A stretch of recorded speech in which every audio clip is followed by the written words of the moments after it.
Sa hanay ng maingay at mataong syudad ng Quezon City, nakatayo ang isang abandonadong gusali na animoy tahimik na nagmamatsyag sa mga nangyayari sa kanyang paligid. Ngunit may mga pagkakataon raw na ang katahimikan ay nababasag at ang gusali ay mistulang nagkakaroon muli ng buhay. Ako si Ryan Eigenman. Buksan ang mga mata, matalasin ang pandinig, palawakin ang isip. Dahil ang mundo ay nababalot ng misteryo.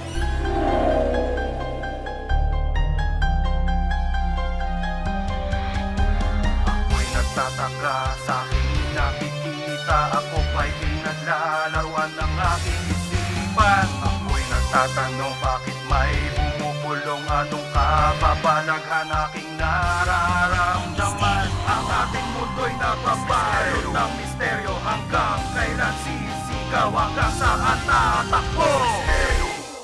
Mga inosenteng tinig at matatamis na halakhak ng mga bata ang dati-ratay umaalingaw-ngaw sa lugar na ito. Dito sila nagpupunta upang mag-aral, maglaro at makipagkaibigan. Pero mula nang lisanin na ng mga guro, estudyante at tauhan ng eskwelahan, tila mga multo na lang raw ang pumapasok dito.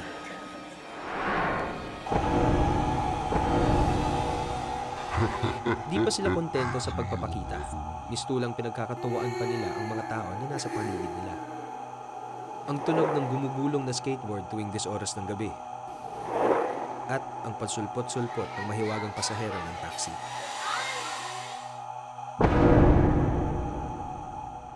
Para malaman natin kung totoo nga na may kakaibang presensya dito sa loob ng dating eskwelahan, sasamahan tayo ni na Survivor Philippines Season 2 castaway na si Jeff Gaitan at sexy comedian na Angelica Jones.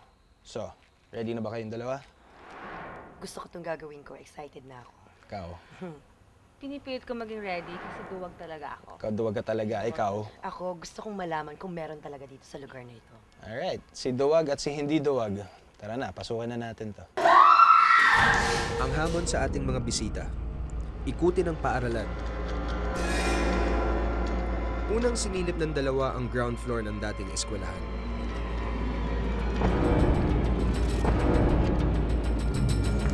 God! Oh my gosh! Oh my gosh! Kasi nandyan lang, hindi naman umaalis eh. Ha?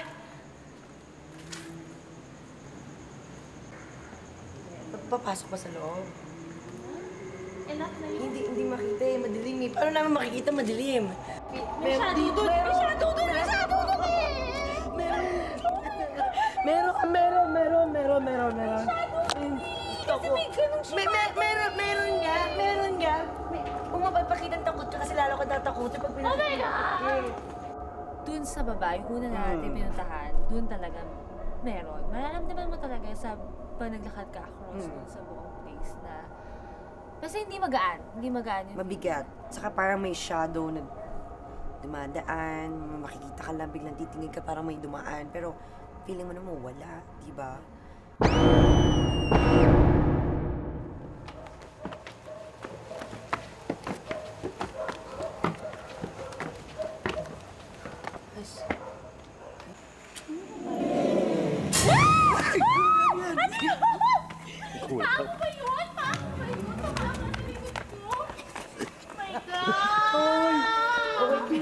Paamo ba yun? Ha?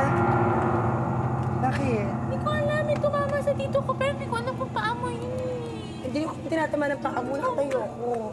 Ano ba nangyari sa'yo? Dali, titingnan pa natin. Sobrang praning ko na ata. Sobrang praning ko. Feeling ko praning ko. Hindi. Hindi ko, wala dyan. Wala.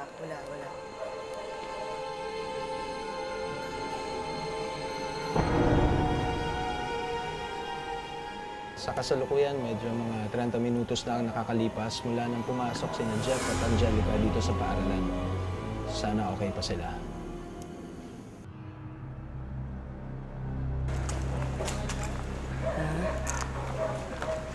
Pagkiraan po.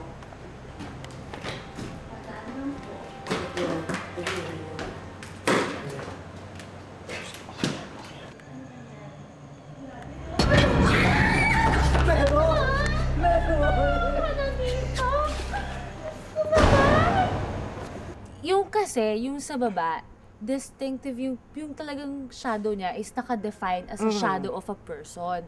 Yung nakikita namin sa taas, more on reflection of something na nag-form pero hindi pala. Oh my God. Alam mo, dito meron sa baba. Ito talaga nakita ko seryoso dito. Dito kanina, oh. Sumisilip talaga siya. Dito yung kami. Dito, dito, oo.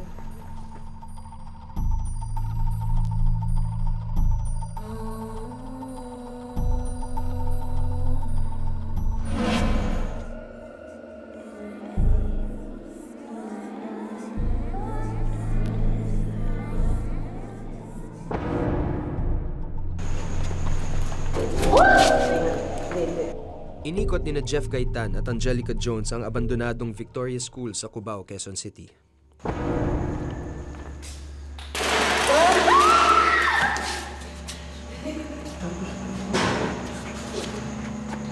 Sa gitna ng pag-iikot ni Jeff at Angelica sa gym, di nila namalayan ang imaheng ito na dumaan sa kanilang harapan.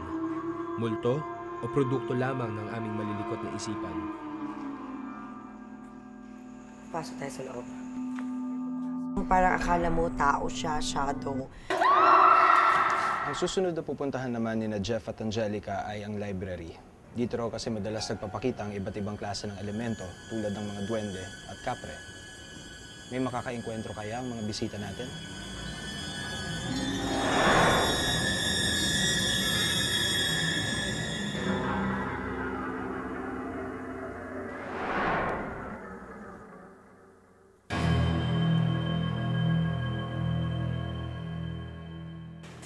Ano ba to? Room ba to?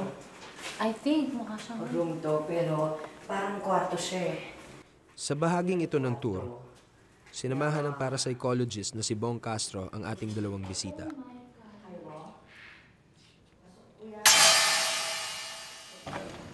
Meron, di ba? Meron. Pwede sabihin mo na. Meron. Di ba? Nakita namin kanina, di ba? Meron, Tim. Sabi ko na nga ba, ayun na nga lang. Hindi naman ako takot eh. Kaya alis na ako, ano ko dito. Eh kung nagkakatakutan kayo, alam mo, pag natatakot kayo, they're drawing energy from you. Yeah. The more na lumalakas ang presence Kaya, nila. huwag kang matakot. Huwag kang matakot, huwag kang Pero sumigaw. meron siyang itim. Meron siyang itim, mga shadow people. Shadow nga, yun sa baba. Yeah, yun yung nakita namin sa taas. Sa baba. Meron yung mga lalaki. Na mataas. Merong isang spirit na itim na nandoon doon sa place na yun na nagtatago na nagpaparamdam. Parang more on unwanted. Yung presence namin na parang, huwag ka na pumasok dito. Oo. Parang more ganun. Warning. Binibigyan na tayo ng warning na huwag ka nang tumuloy. Papuntang auditorium, nadaanan ni Jeff at Angelica ang isang classroom na tila nag-aanyaya sa kanila. I wouldn't go there if I were you. Halika, kuya. Samahan niyo po kami, kuya. Sabi ni Kuya, I wouldn't. Ano ba? Kuya, gusto ko lang malaman kung meron Kuya, dito o I wala. would or I wouldn't go there. Alalayan ko kayo. Sige, wala. Gusto ko lang malaman kung meron dito. Alalayan natin si kuya. Yung naramdaman namin na sobrang lakas na meron talaga kaming nararamdaman doon sa pangalawang classroom, doon sa baba. ibaba. Sa baba. Talagang sobrang lakas ng pakiramdam namin. Halika doon tayo sa loob. Tingnan natin kung meron pa sa loob.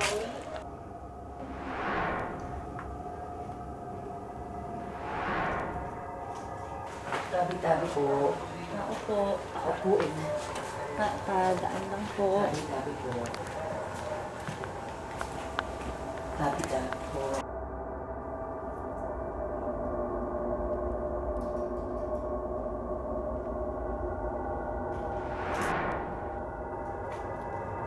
Napaka-creepy naman na. Toad! Tabi-tabi po.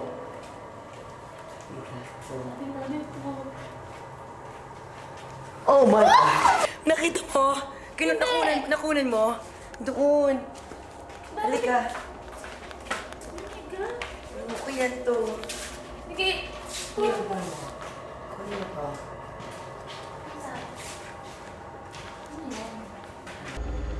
May gumagano sa balat ko. Yung parang, alam mo yung gumagano na mabalahibo.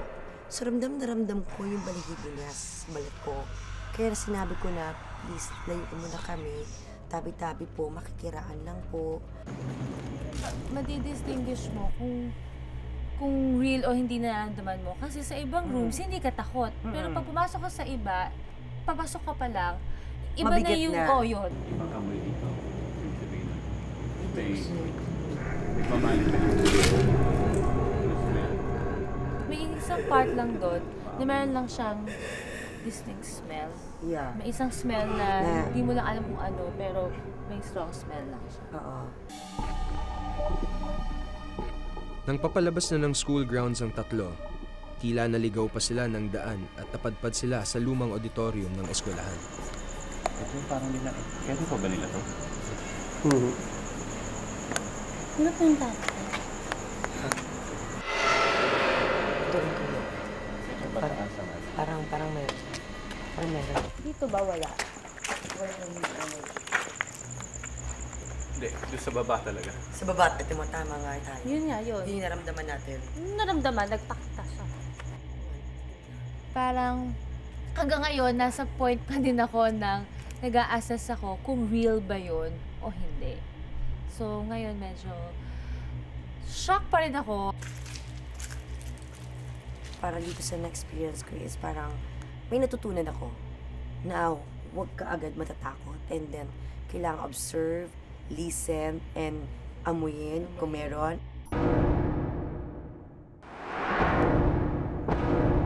Karamihan ng mga lugar na nasasabing haunted ay abandonado na tulad ng gusaling ito. Pero bakit nga ba tila nagiging magnet ito sa mga sinasabing kaluluwang gala? Kasama ko ang mga miyembro ng Philippine Parapsychology Society at si Ms. Chris Baclit, isang psychology professor. Aalamin namin at iimbestagahan kung ano talaga ang meron dito sa abandonadong eskwelahan at kung bakit ito kinakatakutan. Para malaman kung may katotohanan nga ang mga nararamdaman at naaamoy ni na survivor Jeff Gaitan at sexy comedian Angelica Jones, mga eksperto naman ang lilibot sa abandonadong eskwelahan. Meron po ba kayo ngayon? Nagkaroon ng magkakasalungat na interpretasyon ang mga eksperto ukol sa kanilang mga nararamdaman habang nililibot ang lugar. Hindi naman. Parang, well, obviously kasi siguro yung dumi and everything. I think the term is stuffy. Eh? Yeah. Parang, But it's not really that suffocating though. Pero it's, ano lang, not comfortable. well, it's so cool outside. It is. But Yes. hindi lang nagdadaan ng hangin ng pagano. I think the windows are... They're not Normally, loaded. kahit They're not noon loaded. pa, hindi talaga dumadaloy ang hangin eh. Ang daloy ng hangin dito. Sa labas, presko. Pero dito talaga normal dito. Saka mababa ang kisap. At nang pasukin nila ang isang kwarto, napuna rin nila na may kakaibang amoy dito. Sa right side yung parang stairs. Ito, open ang tap, ano? Pero dito sa loob, stuffy. Nakakagulat eh. Tsaka ibang amoy pagpasok dito. Parang, Sa soil, sa parang funeral lang, funeral parlor. Ano? biology laboratory to. So, talagang obviously there were parang specimen. Ang dami kasi ng hangin dito, iba eh. Pag doon, ito talaga dito, presko na yan. Pero diyan, hindi talaga. Wala pa kami napasokan na kwarto na hindi stuffy ang amoy. Ang feeling.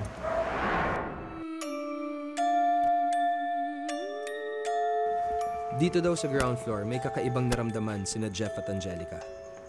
At nang ang mga eksperto naman ang pumasok sa silid, ito ang tumambad sa kanila.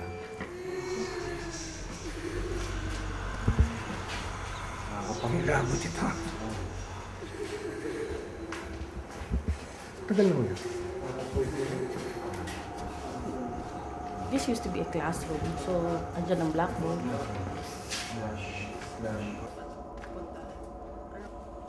Sa pagpasok nila sa isa pang silid, tila may elemento raw na nagpaparamdam sa isang miyembro ng Philippine Parapsychology Society.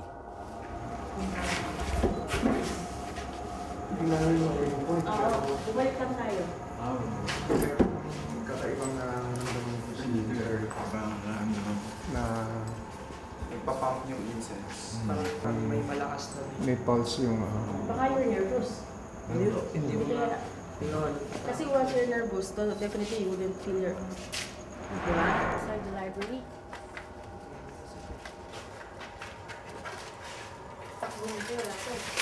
Matapos libutin ang paligid ng eskwelahan, ipinakita ng grupo ang mga litratong nakuha ng kanilang kamera. Ang mga bilog na ilaw o orbs umano na makikita sa litrato ay mga tanda na may espiritu nga sa loob. Basically, ang orb kasi, yun ang embodiment ng mga spirits. Ang spirits hindi lang talagang totally spirits siya. Kaya nagmamanifest ang mga spirits because they still have that certain percentage of matter. So, pagpasok pa lang namin, may mga sumalubong na kagad ng mga orbs. So, nakikita nyo rito, ito may fading na orb. Medyo parang naglalaw na siya. Because kami rin, nag-produce kami na sarili naming orb to cleanse the other orbs na maaaring makasakit sa mga naririto. Makikita mo yung design ng orb namin. Para siyang bagwa, para siyang, ang tawag namin ay Chaurasi orb. So, how would you differentiate na orb nga talaga yan, hindi lang lens flare or glare ng ilaw? Technically speaking, wala naman light source dun sa within the Within the area, oo. Di ba, yun ang nagkukos ng flare, yung reflection sa loob ng lens. Pero wala namang ano yan eh, wala namang light source yan. Kung light source yan, tingnan mo yung variation ng shade niya. Ito, talagang fading na siya. Halos hindi mo na makita. Pero itong nasa kasama namin, masyado pang malakas. Ito, meron din dito. Ito, isa pa. Sama ng mga bata. Ito ulit yung Chaurasi orb namin. Kita mo dito, itong mga nakasilip na to. Unti-unti na rin sila nag-fade. Ito ang hindi amin. Kikita mo yan. Paano mo masasabing glare ng lens yan? Na iba-iba yung shade niya. Para masabi mong glare na ng camera flash.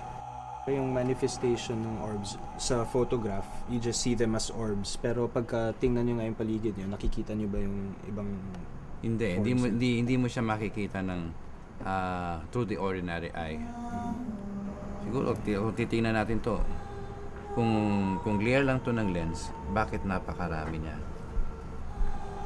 At sa ibang mga litrato, iilan lang yung mga lumalabas na orbs. So bakit sa camera lang na pipick up yung mga orbs na yan, hindi natin makita with the naked eye? These spirits kasi, they move at a faster pace, by faster vibrations. Yung eye natin, medyo mabagal. So, hindi natin basta-basta makikita yan. Sa bilis ng Sa bilis ng sa shutter speed, mas madali siya makuha.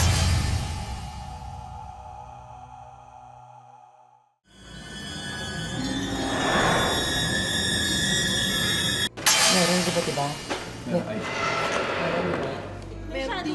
Ano nga ba ang bumabalot na kababalaghan sa abandonadong eskwelahang ito? Totoo nga kayang dati itong kampo ng mga Hapon noong panahon ng pananakop?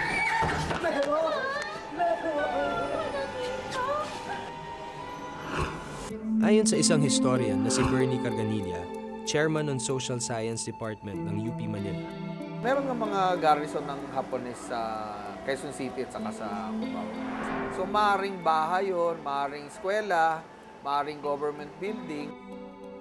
Pero sapat na nga ba itong dahilan para sabihing pinamumugaran ng mga multo ang naturang eskwelahan? Ang kalumaan ng lugar at ang creek na nasa likod ng paaralan naman ang isa sa sinasabing posibleng pinanggagalingan ng masangsang na amoy.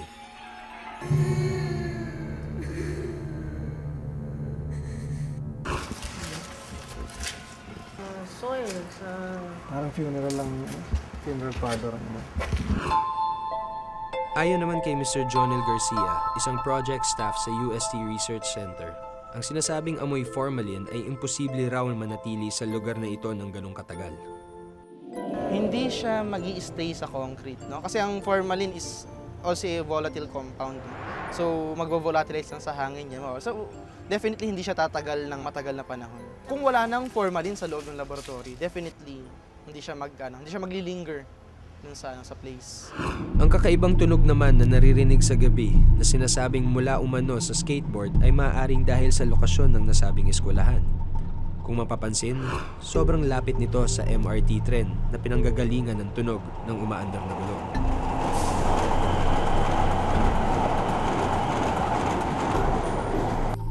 Maging ang mga simbolong lumitaw sa mga litratong kinuna ng mga eksperto ay aming ding pinasuri sa isang professional photographer na si Carlo Villonco. Ayon sa kanya, may mga ilang bagay na maaari raw maging factor kung bakit nagkakaroon ng hugis bilog or orbs ang mga litratong ito. It could also be like for example, when you're shooting, diba sa gabi may hamog, ganyan, baka like there's a piece of droplet on the lens. We could have it like that na, and then that piece of water droplet on your lens is gonna turn into an orb. Masusing pinag-aralan ni Carlo ang mga litrato at ayon sa kanya, posibleng lens ng camera o ilaw ang pangunahing dahilan ng mga lumalabas na orbs. Looking at this specific one is this could be, if you look at you see a globe up here, diba? This could be like effect of a reflection from this light here. And also if you look at this light, diba? It's kind of bluish. It has almost the same temperature of light. So if you look at this way, it's nagtutugma yung temperature nila from your off-camera light here and the blob there, the globe. The light just bouncing off, in the different layers of glass in your lens. At para lalong makasiguro, sinubukan niya mismo kasama ang kanyang team na kumuha ng mga pictures sa abandonadong eskwelahan. Kung mapapansin, ito ang kuha ng professional camera. At ito naman ang kuha ng ordinary digital camera. Mas madalas ang dami ng mga orbs na makukuhanan sa simpleng digital cam kumpara sa professional camera na kanilang gamit. Like our initial hypothesis would be, it's an atmospheric condition. There's something up there that's reflecting light back at us that looks like orbs. And and we don't have that same atmospheric condition in this ground level. The way the lenses are made is it would produce those orbs that we see.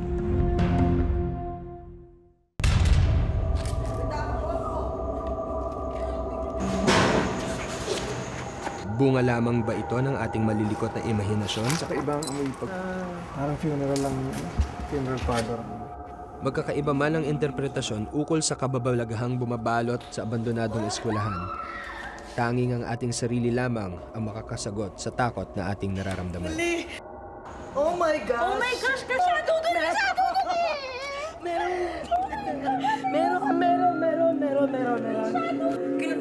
Nakunin mo?